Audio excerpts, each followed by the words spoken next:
কষ্ট করে শুধু মানে কার সাথে মিশে কি করে, টেবিলে বসে পড়ে কিনা একটু খালি খেয়াল করেন। আর ছেলে মেয়েদেরকে সময় দেন। যদি আপনি একটা সুসন্তান চান তাহলে বাচ্চাদেরকে সময় না দিলে জিন্দিগি তো সুসন্তান আপনি পাবেন না।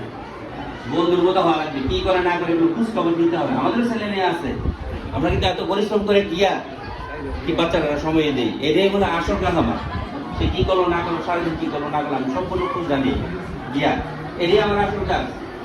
বেশি সময় তো লাগে না, 10 মিনিট আমি খোঁজ দিয়ে দিতে পারেন কি করছে সারাদিন। এই কাজটা যদি না করেন তাহলে কিন্তু আমরা বাচ্চা ভালো হবে না।